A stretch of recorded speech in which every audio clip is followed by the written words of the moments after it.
If you dare touch her one more time, I swear I will pull your whole empire down. You think anyone will believe a janitor like you?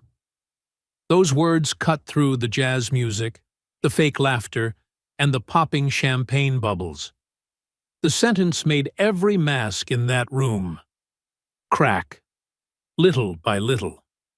That night was a charity gala at the Indigo House, one of the most luxurious venues in Dallas, where Texas high society draped themselves in glamour to raise funds for underprivileged children. But the truth, it was just a stage for the powerful to flaunt their wealth. In a corner of the room, Logan Price, 32, stood beside his cleaning cart. For 3 years he had worked the night shift, mopping floors, emptying trash, dealing with what people threw away, even the things they did not want to see. And yes, they never saw him. To them, Logan was just a shadow in a Navy uniform, invisible, unimportant, easily forgotten. But that night, everything was different, completely different. Preston Hawthorne, CEO of Hawthorne Systems, the head of a software empire worth $2.3 billion, was radiant beneath the crystal chandeliers. Beside him stood Grace, his wife, a woman carrying a tiny life inside her. A glass tipped over. A cold laugh. Then a slap. The sound rang crisp, sharp, merciless. Grace fell to the floor in silence. No one in the room dared move. All those refined people, the ones draped in luxury, power, and hypocrisy, looked away. Silence. Afraid of losing contracts, losing status, losing their place in their world. All of them. Except Logan. He didn't want to be a hero. He wasn't even sure he had the courage to speak. But he did. "Sir." "Please stop. She's pregnant." Preston spun around, his eyes flashing with rage. "What did you just say?" "I said stop. You're hurting her." Preston sneered, cold, contemptuous. "Who do you think you are, ordering me around?" There was no answer. But Logan did not back down. He did not know that that moment, a single small sentence in a room full of power, would ignite a fight, not just for Grace, but for everyone who had been forced into silence. Every soul buried in fear. Every voice silenced by 2 simple words. Shut up. This is not just a scandal. This is a story about courage, honor, and the fire that lives in the human heart. You are watching True Tale Time, where untold stories are told in truth. If you believe justice still exists, hit subscribe so you don't miss the most moving stories of bravery and humanity. And before we continue, if you were Logan, standing in that room full of silent people, would you dare to speak up? Before that night, Logan Price never imagined he would become known. He only wanted to get through each day. At 5 in the morning, as always, Logan woke up in his small 1-bedroom apartment in Oak Cliff, a neighborhood few chose to live in. But for him, it was all he could afford. He turned on his phone, reset the alarm for his son, Caleb, 7 years old. The boy was still fast asleep on the top bunk, clutching a worn-out teddy bear with one ear missing its fur. Logan made breakfast. Not pancakes or bacon like on TV, just cereal with milk, sometimes a slice of toast. Then he gently woke Caleb, helped him get dressed, combed his hair, and strapped on his backpack. "Dad, can we have pizza today?" "Next week, I promise." Caleb didn't complain. He was used to next week promises. Used to his father's tired face. Used to his mother's absence. Sarah, Caleb's mother, had left 3 years ago, chasing an easier life. Since that day, Logan's world collapsed. He lost his wife, his job as an electrical technician, after too many absences caring for his son, and the house they had been halfway through paying off. All that remained was him and Caleb, and a mountain of bills. Logan knocked on every door looking for work, but no one wanted to hire a single father without a college degree who needed flexible hours for school drop-offs. Eventually, he landed a janitorial job at the Indigo House, night shifts from 9 p.m. to 5 a.m. The pay was small, but enough to cover rent and Caleb's meals. Each night, he dropped Caleb off with Mrs. Regina, the elderly Mexican neighbor downstairs. She never took money. She only said, "I like having the sound of a child in the house. Go work, mijo. Don't worry." Logan was grateful to the point of speechlessness, but he never said much, only nodded, thanked her, and drove his 15-year-old pickup through Dallas's quiet streets. At the Indigo House, Logan learned how to become invisible. He learned to mop floors without making a sound, to empty trash bins so quietly that no one realized he had passed by, to lower his gaze when guests walked in, and to never look anyone in the eyes.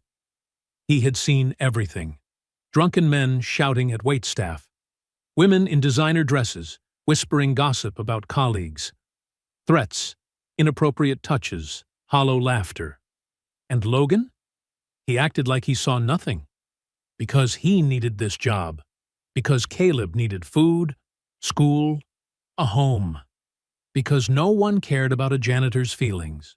But that night, the night Grace Hawthorne fell to the floor, one hand clutching her pregnant belly, blood at her lips, something inside Logan broke.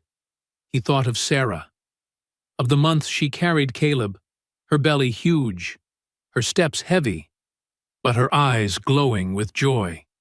He remembered how he used to help her up the stairs, how he'd rest his hand on her stomach each night, whispering small promises. No one should ever hit a pregnant woman. No one, no matter how rich. And Logan stepped out of the shadows. He didn't feel brave. He was trembling, terrified. Logan wasn't a hero. He was just a father. But that night, he chose to do what he wanted his son to learn. Caleb was all Logan had left.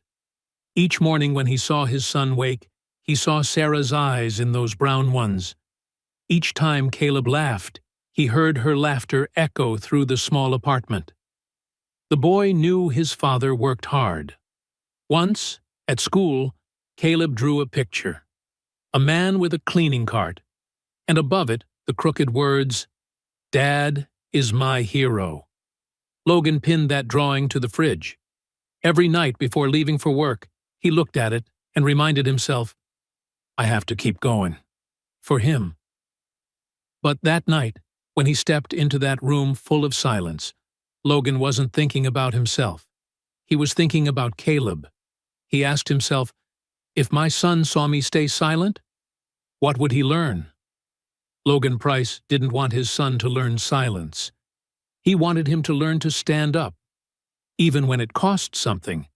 If you were Logan, standing in that room filled with the powerful, would you stay silent or step forward?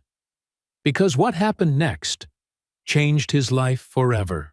That night, the Indigo House glittered like a painting.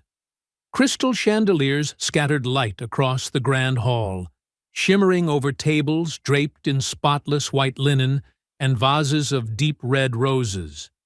Guests wore Tom Ford suits, Versace gowns, Patek Philippe watches gleaming on their wrists. They laughed, clinked glasses, and talked about multi-million-dollar deals as casually as afternoon shopping. In the back hallway near the kitchen, Logan Price stood quietly, waiting for the crowd to thin before beginning his shift. From where he stood, the music and laughter drifted through. A dazzling world he didn't belong to. Cole Bennett, head chef of the Indigo House, stepped out, wiping sweat from his forehead. "Logan, tonight's gonna be a long one. They just added 50 more guests. Brace yourself." Logan nodded. "It's fine. I'm ready." Cole looked at him, recognizing the exhaustion behind those words. The two had known each other for 2 years. They'd started working there around the same time. Cole often slipped Logan some leftovers to take home for Caleb. They didn't talk much, but there was a quiet respect between two men carrying the same weight. "Head home early if you can," Cole said softly. "Your boy's probably waiting." Logan smiled in gratitude. "Yeah, thanks, man." But that night, Logan wouldn't make it home early. 9:30 p.m. The party was at its peak. Preston Hawthorne, 6'1", slicked back hair, Tom Ford suit, stood at the center of the ballroom. He was the star of the night, keynote speaker, top donor, the pride of Dallas. His company, Hawthorne Systems, had just secured an $800 million contract with the state of Texas. The Dallas Morning News called him the next-generation tech genius. Forbes listed him among 40 under 40. Beside Preston stood Grace, 28, 6 months pregnant. She wore a pale turquoise silk gown that gracefully concealed her belly. Her golden hair shimmered. Her smile was gentle. But if you looked closely, her blue eyes didn't smile with her. Before she became Grace Hawthorne, she was Grace Montgomery, daughter of an old Charleston aristocratic family. She'd met Preston at a tech conference in 2021. He was charming, brilliant, ambitious. They married after just 8 months of dating. But after the wedding, everything changed. Preston grew harsh, controlling. He decided what she wore, who she met, what she said. Each time she resisted, he shouted. Then came the slaps, the shoves, the bruises she covered with thick layers of foundation. Now, carrying their first child, Grace had hoped things would be different. That fatherhood might soften him, but it hadn't. 9:47 p.m. A small accident. Champagne spilled on Preston's suit. Someone brushed past Grace, but Preston didn't care. He spun around, face red with fury. "What did you just do?" I'm sorry. Someone bumped into me." "You embarrassed me in front of the board." His voice was cold, colder than shouting, more dangerous. "This suit costs $20,000. That bottle, $2,000. Do you even understand what you've done?" Grace trembled. She looked around, hoping someone might intervene, but everyone turned away. The music played on. The laughter remained fake. Every gaze avoided hers. Preston gripped her wrist. "Kneel! You're hurting me." I said, "Kneel!" Then he shoved her. The push was so strong Grace stumbled backward and fell onto the marble floor. The sound of her fall echoed through the room. The music continued, but no one moved. No one. From the far corner, Logan looked up. He saw Grace, pale, clutching her belly, blood at her lips. He saw Preston, towering above her, cold, unremorseful. He saw the crowd, hundreds of people watching, pretending not to. Logan's mind spun.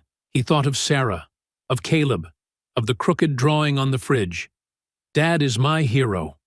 He dropped the mop and stepped into the center of the ballroom. "Sir, please stop." His voice trembled, but it was clear. "She's pregnant. Please, don't do this." Preston turned, eyes like twin bullets. "Who the hell are you?" I work here, sir, but she's hurt. Please, let me call a doctor." Preston stepped closer, close enough for Logan to smell the expensive cologne. "You think you're doing something right now?" "I just want to help her, sir." "Do you know who I am?" "Yes, sir, but what?" Logan swallowed hard. "But that doesn't give you the right to hit her." The room seemed to stop breathing. Preston laughed. A cruel, chilling laugh. "You think anyone's gonna believe a janitor like you? What do you even do here? Serve drinks? No. You take out trash." Preston was wrong. Logan didn't take out trash, but he didn't respond. Because he knew, in that man's eyes, he was nothing. "Maybe no one will believe me, sir," Logan said slowly, "but I still can't just stand here." That's when Preston swung. A slap, sharp, loud, echoing through the hall. Logan staggered but didn't fall. He straightened, a hand to his burning cheek, eyes steady on Preston. No tears, no hatred, only resolve. Preston tilted his head, hissing through his teeth. "You're fired, right now, and I'll make sure you never work in Dallas again." Logan nodded slowly. "Maybe you're right, but at least I'll still be able to look my son in the eye." Then he pulled out his phone. His hand shook, but he hit record. "If no one will believe me, at least they'll be able to see." And for the first time that night, amid the music and held breaths, someone in the crowd exhaled audibly. If you were one of those people standing there, watching it all, what would you have done? Because just a few hours later, when Dallas woke up, no one could have imagined that very video would bring down the entire Hawthorne empire. Cole Bennett saw everything. He stood in the doorway, a chef's knife still in his hand, glistening with a few drops of vegetable water. From where he stood, he could see the entire main hall. He saw Grace fall. He saw Logan step forward. And he saw the slap. Now, he was watching that man, Logan, trembling, phone in hand, standing alone against an empire. Cole was 38, a head chef for 12 years. He had cooked for presidents, Fortune 500 CEOs, and the most famous people in America. He was proud of his craft, but he also knew the unspoken rule in hospitality: never interfere in the guests' affairs. He had seen it all before: powerful men yelling at their wives, threats whispered between clenched teeth, bruises hidden beneath silk gowns, and every time he had stayed silent. Because he had a family. 3 young children. And a wife, Maya, battling stage 3 breast cancer. Her treatment cost more than $8,000 a month. Insurance only covered part of it. Cole couldn't afford to lose his job. He couldn't. But tonight, as he watched Logan, a single father making $15 an hour, step into that glittering room, something inside Cole cracked. He remembered 2 years ago, when Maya was first diagnosed. They sat in the clinic, the doctor saying, "You need to start chemotherapy immediately." Maya cried. Cole held her hand and promised, "Don't worry, I'll take care of everything." And he did. He worked 16 hours a day, picked up weekend shifts, catered private dinners, weddings, corporate galas, just so Maya could keep fighting. But in all that time, had he ever stood up for what was right? Had he ever said no when it mattered? Never. He always chose safety, silence, survival. And Logan? Logan had nothing left to lose. And that made him braver than anyone else in that room. Cole looked at the other kitchen staff huddled in fear, then at the guests, all looking away, then at the knife in his hand, a tool meant to create beauty. But tonight, his hands would serve a different purpose.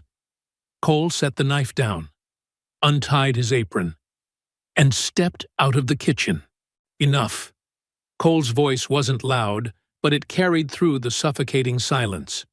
Preston turned, brows furrowed. "Who are you?" "I'm the head chef here, and I think you should stop, Mr. Hawthorne." "Stop what? This is my family's business." "It stopped being just your family's business when it happened in public. Not when she's bleeding and carrying your child." Cole walked forward, standing beside Logan. 2 men, a chef and a janitor, side by side. They didn't need to say more. The message was clear. Logan wasn't alone anymore. Preston's eyes flashed with fury. "Do you have any idea what I can do to you?" "I do," Cole said calmly. "You can fire me. Make sure I never work again. But you can't make me watch a pregnant woman get beaten." "You dare?" "Yes, I dare." Cole pulled out his phone and turned on the camera. "And now there are two of us recording. Do you want to keep going?" The silence grew heavy as lead. Preston's eyes darted around the room. A few guests began pulling out their phones. The event manager whispered frantically into a headset. Security hesitated, unsure whose orders to follow. For the first time in his life, Preston Hawthorne was losing control. He adjusted his collar, forced a smile. "I think there's been a misunderstanding. Grace, get up. We're going home." But Grace didn't move. She stayed on the floor, clutching her belly, lips trembling. Cole knelt beside her, his voice soft. "You don't have to go with him. We can call an ambulance." Grace looked up, tears streaming down her face. "But he can't hurt you when there are witnesses." It was the first time in 3 years anyone had said to her, "You don't have to be afraid." She nodded. Cole turned to the security staff. "Call 911. Now." Preston stepped forward, voice rising in fury. "All of you, you're fired. I'll make sure no company in Texas hires you again." Logan spoke, his tone eerily calm. "You can take our jobs, sir, but you can't take our conscience." Cole nodded. "I'd rather lose my job than lose my humanity." And then, something no one expected happened. A woman in the crowd, around 50, in a crimson evening gown, stepped forward and began recording. Then another. Then 5 more. Within 2 minutes, more than 20 phones were pointed at Preston. His empire wasn't built on steel. It was built on image. And now, that image was crumbling right before everyone's eyes. Preston looked around, face pale. He turned sharply and stormed toward the exit. But before leaving, he pointed straight at Logan and Cole. "You'll regret this," Cole replied coolly. "Maybe, but not tonight." Paramedics helped Grace onto a stretcher. She was still trembling, still afraid. But before the ambulance doors closed, she looked back at Logan and Cole. "Thank you." 2 simple words, heavy enough to last a lifetime. Logan only nodded. He didn't need to say anything. He knew. This was just the beginning. As the ambulance pulled away, Cole placed a hand on Logan's shoulder. "Go home. Your son's waiting." "What about you?" "I have to clean the kitchen. But I think this is our last shift." The 2 men stood in silence. No more words needed. They both knew what was coming. But neither regretted a thing. At 4:30 a.m., Logan returned home. He opened the door quietly, careful not to make noise. Mrs. Regina was dozing on the couch, Caleb curled up asleep on her lap, clutching his old teddy bear. Logan gently lifted his son, whispering his thanks to Mrs. Regina. She nodded, saying nothing, but her eyes lingered on the bruise on his cheek, full of worry. He laid Caleb on the bed and pulled the blanket over him. In his sleep, the boy murmured, "Daddy, I love you." Logan bent down and kissed his forehead. "I love you too, buddy." He sat beside him, watching him sleep. His cheek still burned, his head still throbbed, but his heart was light. Because for the first time in 3 years, Logan didn't feel invisible anymore. He had stood up, and that was worth more than any job in the world. The next morning, Logan woke up at 8, later than usual. He checked his phone. 47 missed calls, 128 messages. Most were from unknown numbers, a few from former co-workers, and 1 notification from the Indigo House. You are hereby suspended effective immediately. We are conducting an internal investigation into your disruptive behavior during last night's event. Please refrain from contacting clients or the media. Any violation will result in legal action. Logan read the message, then set the phone down. He had expected this, but reading it still hurt. He was suspended. Not Preston under investigation. Him. A text came from Cole. Me too. They said I acted beyond authority. We need to talk. Caleb didn't know anything. Logan didn't want him to worry. He still made breakfast, drove his son to school, smiled, asked about his math test. But as Caleb ran through the school gate, Logan's chest tightened. How would he pay rent next month? How would he buy food? Without work, what would happen to them? He drove to a small cafe in Oak Cliff. Cole was already there, face drawn, eyes red. They took down the video, Cole said flatly. Logan frowned. What? My video. On X. Tried to open it this morning. Files corrupted. What about yours? Logan pulled out his phone. His stomach dropped. The video file was broken, unplayable. He had recorded from 9:47 to 10:02. 15 minutes. Everything. Now, gone. How could they? Cole shook his head. I don't know. But Preston Hawthorne isn't just anyone. He's got lawyers, IT experts, crisis managers. If he wants something erased, it gets erased. Logan slumped into the chair, hands over his head. So, we've got nothing. Not exactly. Cole reached into his pocket and placed a USB drive in Logan's hand. I copied it from the restaurant's security feed before they wiped it.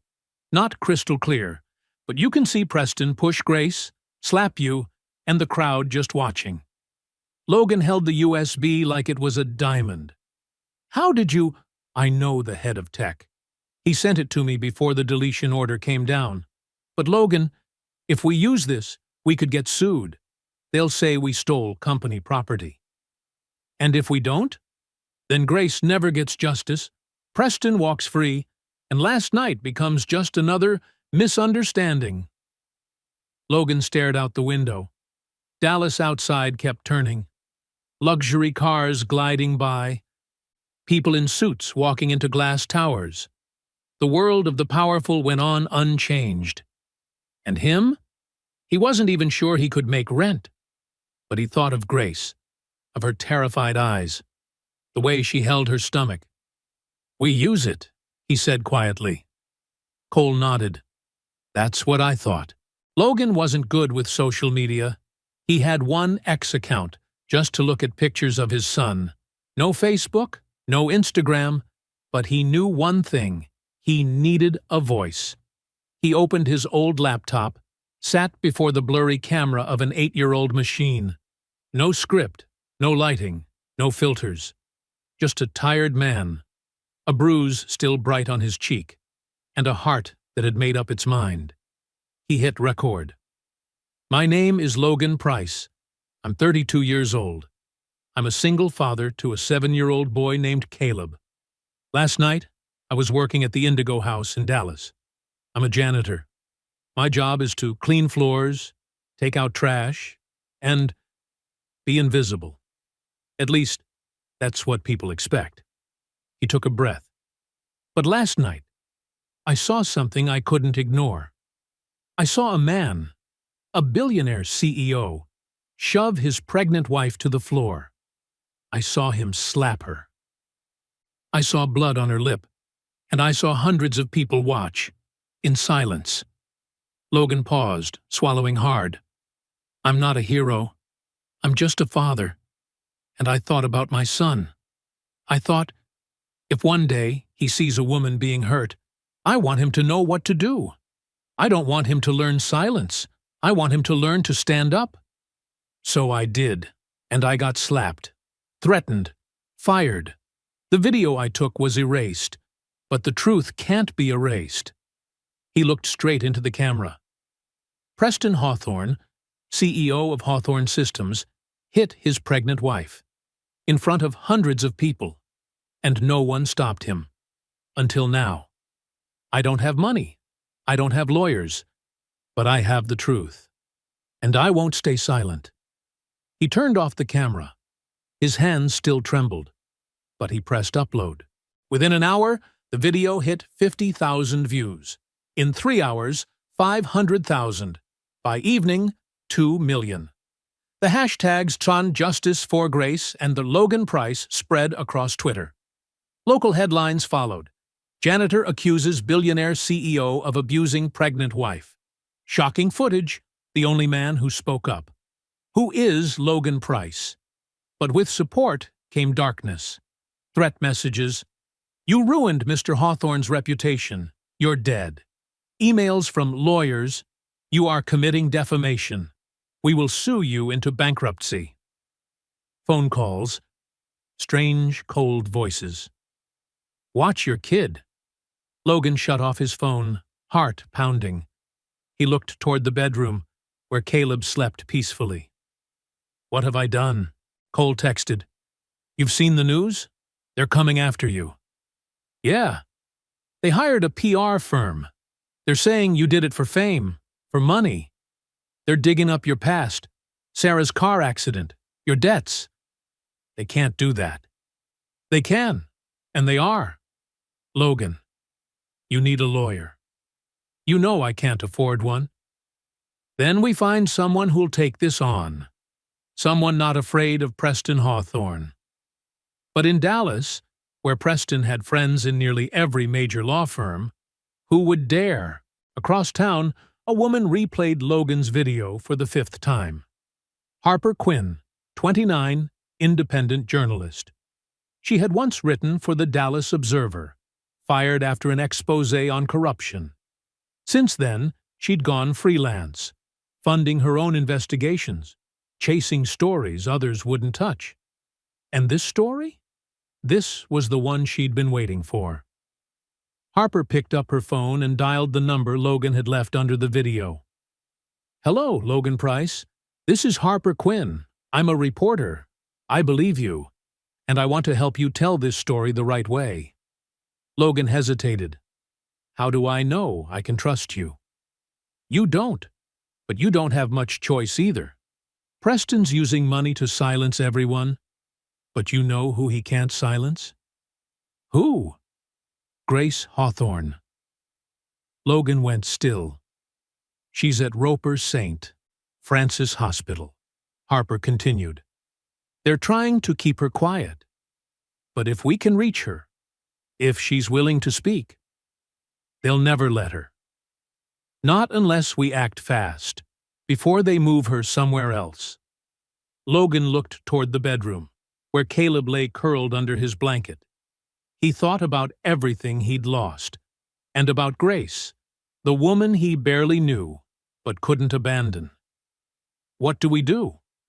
Harper smiled on the other end of the line. Meet me tomorrow morning. We're going to see her, together, 2:47 a.m. Logan's phone buzzed. A text from an unknown number. I'm Grace. Harper has contacted me. I want to meet you. Room 427, 6 a.m. Don't tell anyone. Logan jolted upright in bed, heart pounding. He didn't know if it was a trap, but if it really was Grace. He called Harper. She picked up after a few rings. You got the message, didn't you? How did you get her number? I know someone at the hospital. A nurse who used to be a domestic violence victim. She saw your video and wants to help. But Logan, we only have one shot. Preston hired guards to stand right outside Grace's room. They'll transfer her to a private facility at 9 a.m. So, how do we get in? The nurse will help. But we have to go now. Logan called Mrs. Regina and asked her to watch Caleb a few more hours. She didn't ask much, only said, Be careful, son. I'll pray for you. He drove the old pickup across the city. The skyscrapers were still lit. Dallas doesn't sleep. But inside the worn cab, Logan felt like he was driving into a battle he didn't know he could win. Harper was waiting in the hospital parking lot. She wore a hoodie, hair tied up, a small backpack on her shoulder. "Ready?" Logan nodded, even if he wasn't sure he was.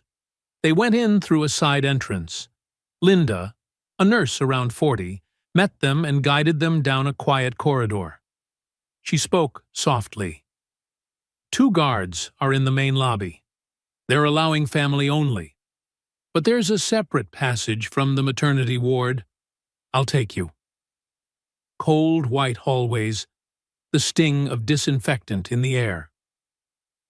Logan's stomach tightened. He wasn't used to hospitals. It was also where Sarah had left him 3 years ago. Harper sensed the tension, placed a hand on his shoulder, and whispered, "You okay?" "I have to be." Linda knocked 3 light taps. A weak voice came from inside. "Come in." Logan stepped in. For the first time, he saw Grace in daylight. She was gaunt, blonde hair matted, eyes swollen, the bruise on her cheek still stark. But what clenched Logan's heart most was the way she curled in on herself, like a frightened child. Grace braced herself to sit up, one hand still cradling her belly. "You're Logan Price?" Logan swallowed. "Yes, ma'am. I'm Logan." Grace looked at him, tears streaming. You were the only one who stepped in." "I only did what needed to be done, ma'am." "No." She shook her head, voice trembling. "You did what no one else dared to do. For 3 years, no one dared." She cried, not in sobs, but in a steady flow, like 3 years of restraint finally bursting. Harper handed Grace a tissue. "Grace, I'm Harper Quinn, a reporter. Logan and I want to help you, but we need you to tell the whole truth." Grace looked down at her hands, tiny scars, old bruises. "If I speak, he'll kill me." "He can't." Logan knelt, meeting Grace's eyes. "Not with the whole world watching. Not when you're no longer alone." Grace looked at the stranger who had risked everything to protect her. For the first time in 3 years, she felt someone was on her side. "Okay, I'll talk." Grace started from the beginning. She met Preston in spring 2021 at a tech conference in Austin. She was a marketing assistant at a small startup. He was the keynote, magnetic, confident, talking about vision as if the future sat in his hands. They chatted after the event. He asked her to dinner. Then another, and another. Preston was perfect. He opened car doors, sent flowers every morning, whispered tender things about tomorrow. 2 months later, he proposed. Grace's family urged her to wait, but she was spellbound. She believed she'd found the man of her dreams. They married in December 2021, a big Charleston wedding, 300 guests, featured in magazines. But on the Maldives honeymoon, Preston changed. He checked her phone, who she texted, why the dress was short, why she smiled at a male server. At first, Grace told herself, "He's jealous because he loves me." Then came the shouting, the shoves, the first slap. March 2022, they fought because Grace wanted to visit home. Preston said, "You don't need them. You have me." She pushed back, and the slap landed.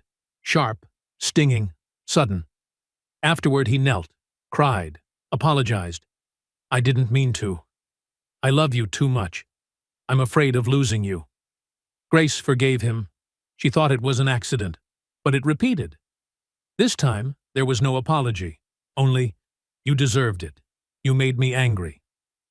Grace tried to call her mother, but Preston had taken her phone, installed tracking apps, read every text, listened to every call. She once tried to run. Preston found her at a hotel and slammed her head against the wall. "Where do you think you're going? You belong to me, forever."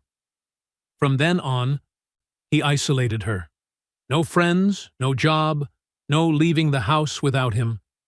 Grace became a prisoner in her own multi-million-dollar mansion. Then she got pregnant. She thought, maybe now he'll change, maybe when there's a baby. But Preston got worse. He kicked her belly when dinner was late, shoved her on the stairs when she cried, tightened his hands around her throat when she begged to call a doctor. The gala night was Grace's last attempt to signal for help. She spilled the drink on purpose, hoping someone would notice, someone would see. And Logan did. "You saved my life. And my baby's." Logan shook his head. "You saved yourself. You were brave enough to come here, brave enough to tell your story." Grace managed a weak smile. She opened a drawer and took out a USB drive. "This is everything I have. Footage from the home security cameras, audio recordings, photos of my injuries after each time." Harper took the USB, her hand trembling slightly. "Grace, you know what this means, right?" "I do. But I can't let my child grow up in that house. I can't." Logan stood, voice firm. "We'll protect you. I promise." Grace nodded. "I believe you." As they were about to leave, a shout rang out. "They're here! Room 427! Two large guards rushed up, blocking the door. "You're not authorized to be here. Out, now!" Harper stepped forward, keeping her voice steady. "We're journalists. We have the right—" "You have no rights here. Leave before we call the police." Logan stood beside Harper, knowing brute force wouldn't work. From inside the room, Grace spoke, weak but resolute. "I want them here. This is my decision." One guard stepped in. "Mrs. Hawthorne, Mr. Hawthorne instructed—" "I don't care what he instructed. This is my room. I want them here." The guards hesitated. They weren't trained for this. Linda, the nurse, stepped out, voice firm. "Per hospital policy, the patient decides who may enter her room. If you interfere, I will call hospital security." The guards looked at each other. One pulled out his phone to call Preston, but it was already too late. Harper had finished recording the interview. Logan had the USB, and Grace, at last, had spoken. Harper worked for 18 straight hours. She watched every second of the footage Grace had given her, each clip another shard of hell. Footage from the living room camera, Preston punching Grace in the stomach, shouting, "You embarrassed me!" Footage from the bedroom, Preston choking Grace until she nearly lost consciousness, then walking away as if nothing happened. Footage from the kitchen, Preston shoving Grace so hard her head hit the counter, blood dripping. He didn't call for help, just said coldly, "Clean it up yourself." The audio recordings. Preston, "No one will believe you. Who am I? I'm Preston Hawthorne. And you? You're nothing." Preston, "If you ever leave me, I'll kill you. Then I'll kill the baby." Harper had to stop several times, not because of the editing, but because of the tears. 10 years ago, at 19, she had been a victim too. She had escaped, spoken up, but no one believed her. They called her dramatic, attention-seeking. Now, looking at Grace, Harper saw herself, and she made a silent vow. This time, the world will not look away. Harper created a compilation video, not a dry report, but a story. She opened with Preston's smiling photos on magazine covers, radiant, successful, celebrated. Then cut to the gala night. Logan being slapped, Grace collapsing. Next came the home footage, every punch, every threat, every bruise. Then the interview, Grace's real face, real tears, real pain. Finally, she ended with Logan's words, "I'm not special. I'm just a father. But I believe when we see something wrong, we have to stand up. Not because it's easy, but because it's right."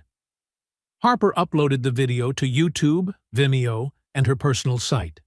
She sent the link to major outlets, CNN, NBC, ABC, BBC.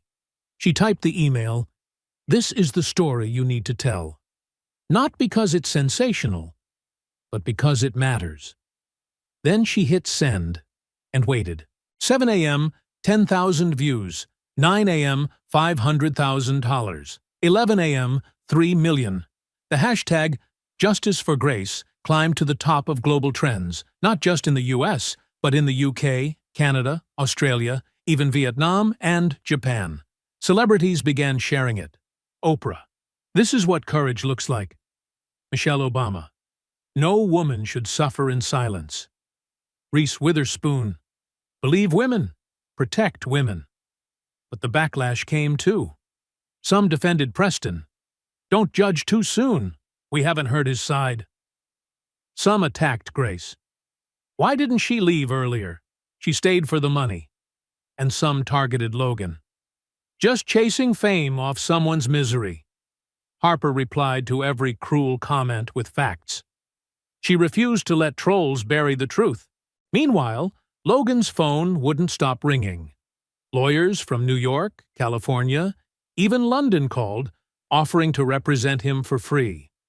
A major Manhattan firm, Morrison and Associates, emailed, "We would like to represent you and Mrs. Grace Hawthorne pro bono. We believe in justice." Cole called, his voice full of disbelief and hope. "Logan, you see this? We're winning."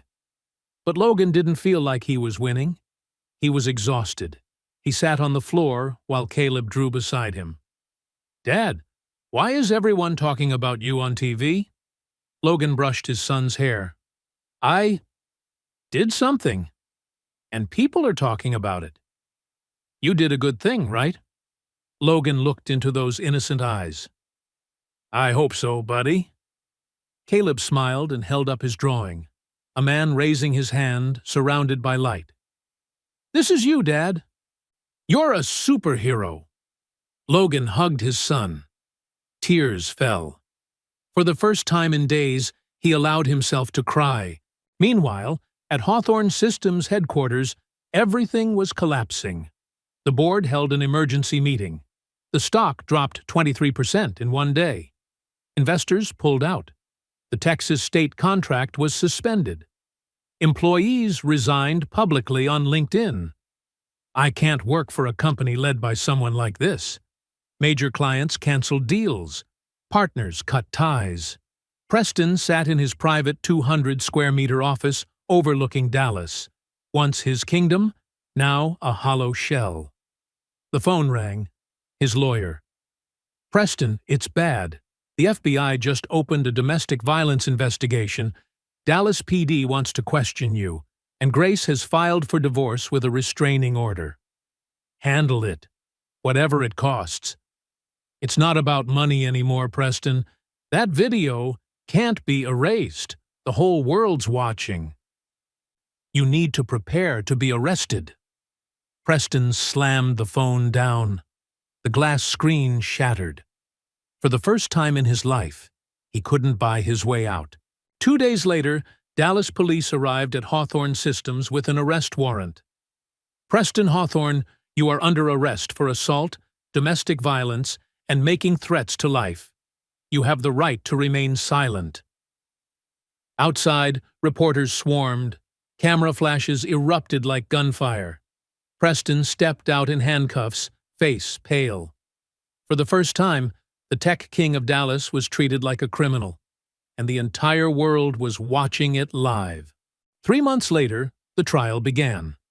The Charleston County Courthouse was packed to capacity. Reporters from every major outlet filled the aisles, cameras crowding shoulder to shoulder. Outside, 2 opposing crowds had formed. On one side, signs read, "Believe survivors. Justice for Grace." Across from them, a smaller group, mostly former employees and business partners of Preston, held banners, "Innocent until proven guilty." But the numbers spoke for themselves. Hundreds stood with Grace, only a few dozen with Preston. Logan sat in the witness section, wearing the only suit he owned, second-hand, a little loose at the shoulders. Cole sat beside him. Harper was in the press row, notebook open, pen ready. Up front, Grace sat at the plaintiff's table, beside the Morrison and Associates legal team. She wore a simple navy dress, her hair tied neatly. Her belly was heavy, 8.5 months along. Across from her, Preston sat at the defense table, still in his Armani suit, hair trimmed, his face a mask of cold confidence. Beside him was his powerhouse legal team, one of them famous for getting corporate CEOs acquitted. Judge Eleanor Hartfield, 62, entered, known for her stern fairness. The court is now in session. The case of Grace Montgomery Hawthorne versus Preston Hawthorne. Charges include assault, domestic abuse, and threats to life. Grace's attorney, Rebecca Morrison, 45, stood. Her voice rang steady and strong. Ladies and gentlemen of the jury, today we do not stand for Grace Hawthorne alone. We stand for the millions of women silenced by fear every single day. We will show that Preston Hawthorne, praised as a symbol of success, is, in truth, a man of violence and control. And we will prove this not with rhetoric, but with evidence, with testimony, with video, with medical records, and with the courage of those who refuse to stay silent. She gestured toward Logan. Every head turned. Logan bowed slightly, hands tightening in his lap. He wasn't used to hundreds of eyes on him. Preston's attorney, Gerald Finch, 58, renowned for never losing a case, rose to respond. Members of the jury, this is indeed a tragedy, but not for the reasons you've been told. The tragedy here is the distortion of truth. Mr. Hawthorne is a model citizen, a philanthropist, a loving husband. Were there arguments? Yes. Like any marriage? But abuse? Never. The videos you will see, manipulated. The statements, unreliable. We will show that Mrs. Hawthorne is exploiting the law to gain financial advantage in her divorce. The courtroom went silent. Grace trembled slightly but held her posture. Her gaze didn't waver. Logan was called to the stand. After taking the oath, he sat down. Ms. Morrison began, Mr. Price, please tell the court what you witnessed on the night of July 15th. Logan took a breath. I was working at the Indigo House. I saw Mr. Hawthorne shove his wife to the floor. She was pregnant, bleeding. I begged him to stop. He slapped me and said no one would believe a janitor. What did you do next? I took out my phone and recorded. Because I knew without proof, no one would believe me. Mr. Finch shot up. That video was deleted. There's no evidence. Ms. Morrison smiled. But we have the security footage. The screen lit up. The entire courtroom held its breath. The footage showed Preston pushing Grace, slapping Logan, shouting threats. Everything was clear as daylight. A woman on the jury wiped her tears. Preston sat frozen. His face drained of color. Now it was Grace's turn. She trembled as she walked to the stand, but once seated, her eyes locked on Preston. Ms. Morrison spoke softly. Grace, please tell us about your marriage. Grace began. Her voice faltered, sometimes breaking. She told them about the first slap, the kick to her stomach, the stares, the death threats. I stayed because I was scared, not for money, for my life. He said if I ever left, he'd kill me. And I believed him. Mr. Finch interrupted, Mrs. Hawthorne, if you were beaten that often, why didn't you call the police? Grace looked at him, eyes red but unwavering. Because I knew no one would believe me. He's Preston Hawthorne, and I was just his wife. Do you have any proof? Grace nodded. Ms. Morrison presented the USB drive. The screen flickered again. Home footage. Every punch, every shove, every curse. A woman on the jury sobbed. A man turned away, unable to watch. Preston closed his eyes. For the first time, the mask of power cracked. After 5 days of testimony, the jury retired to deliberate. 2 hours later, they returned. Judge Hartfield read the verdict. On the charge of assault, guilty. On the charge of domestic abuse, guilty. On the charge of threats to life, guilty. The courtroom erupted. Supporters of Grace cheered, cried, embraced. Grace bowed her head, tears flowing freely. The judge continued. Preston Hawthorne, this court sentences you to 8 years in federal prison, with no possibility of early release. You are permanently prohibited from contacting Grace Hawthorne or her child. 80% of the marital assets will be granted to Mrs. Hawthorne. The remaining 20% shall be donated to a fund supporting domestic violence survivors. Preston leapt up, shouting, "This is injustice! I'll appeal!" The judge struck her gavel. You have that right, but today, justice has been served. Court is adjourned. Officers moved in, handcuffing Preston. He turned once to look at Grace, not with fury, but with emptiness. Grace stood, one hand on her belly.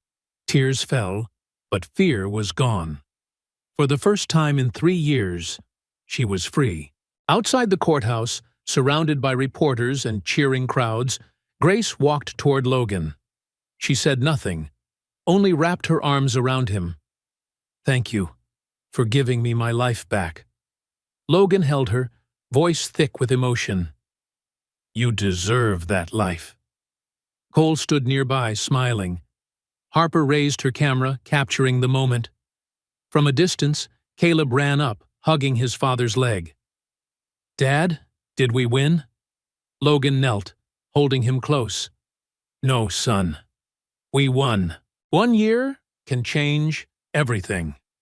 Logan Price stood before a small brick building in East Dallas, once an abandoned community center.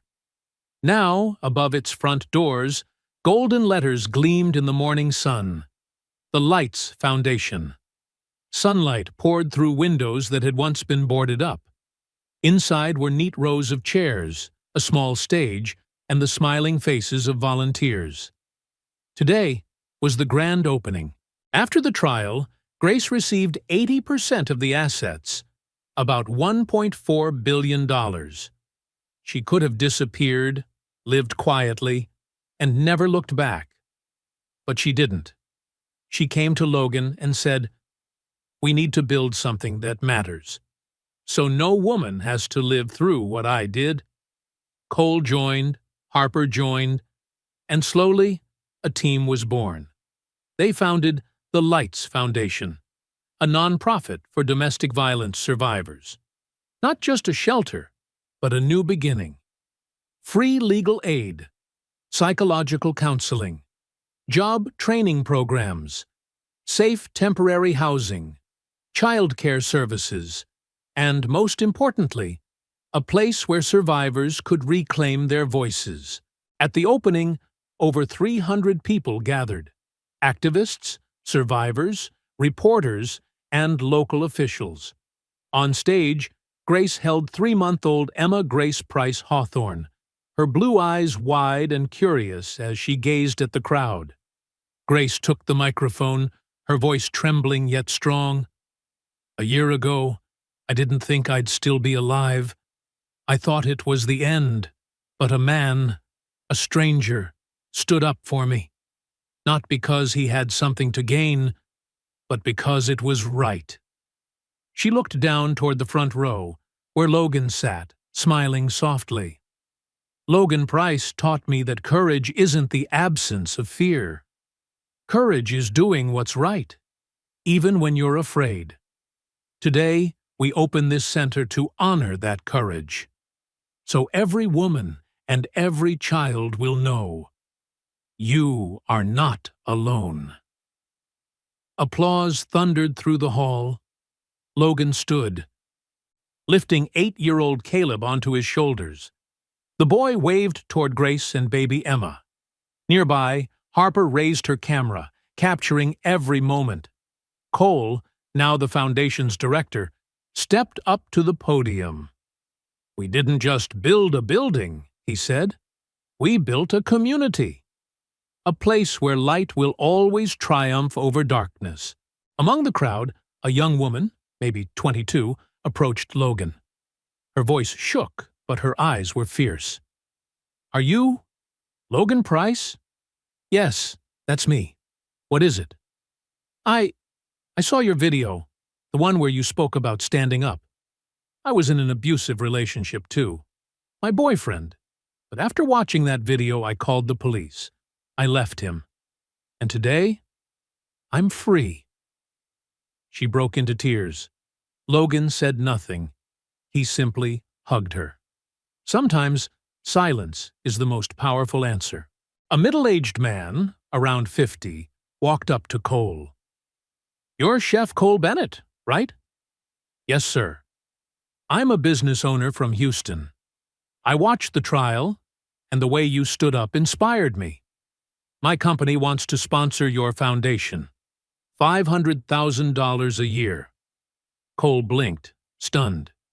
You mean that?" "Absolutely. And we'll encourage other companies to join. What you're doing, it matters." Cole shook his hand, tears welling. For the first time in his life, he realized his work wasn't just about survival. It was about change. At the corner of the stage, Harper interviewed a group of women, all survivors. One spoke, voice trembling yet radiant. "I used to think no one cared.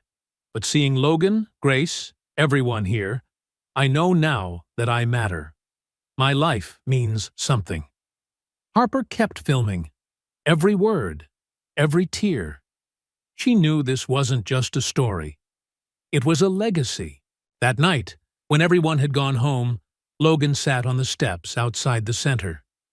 Caleb sat beside him, clutching his old stuffed bear. "Dad, I'm proud of you." Logan smiled, pulling him close.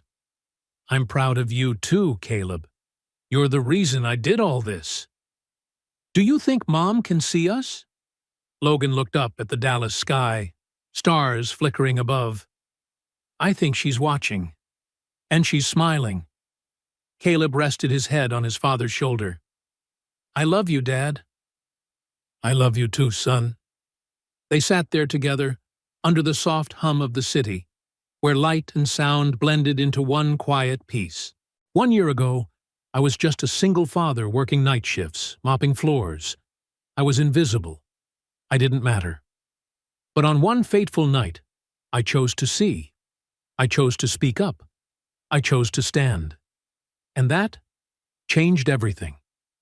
Not just for me, but for Grace, for baby Emma, for the thousands of women who now have a safe place to go, and for my son, the little boy who learned that courage doesn't mean being fearless. It means acting despite the fear. This story isn't about me. It isn't even about Preston Hawthorne. It's about all of us, everyone watching this video right now. It's about those moments when you see something wrong and hesitate to speak, about the times you're afraid, of losing your job, of retaliation, of being alone, about when you think, "I'm just one person. What difference can I make?" But here's the truth. One person can change everything. One person can spark a flame, and that flame can light up the world. If this story touched you, don't just watch and move on. Take action. Support your local shelters. Believe survivors. And stand up when you see injustice. And most of all, never doubt that your voice matters. Because it does. You do. I'm Logan Price, and this is True Tale Time, where the smallest voices can become the strongest. If you're still here, you're already part of the change. Don't just scroll past. Be the witness. Be the light. Be the flame. The Lights Foundation has supported more than 12,000 women in its first year. Preston Hawthorne is serving an 8-year prison sentence. Grace Hawthorne now serves as chairwoman of the Lights Foundation and speaks globally on women's rights. Logan Price is the foundation's executive director, still living in Dallas with his son, Caleb. Cole Bennett, now executive chef, continues to fight cancer alongside his wife Maya, who is now in remission. Harper Quinn won the Pulitzer Prize for her investigative series on domestic abuse. If you or someone you know is experiencing domestic violence, call the National Domestic Violence Hotline, 1-800-799-7233. You are not alone. If this story made your heart ache, even just a little, leave a comment and tell me where you're watching from. Click like to help others see this message. And subscribe for more true stories, where justice, kindness, and courage still exist in this world. I'll see you in the next story, where one small act can change an entire life.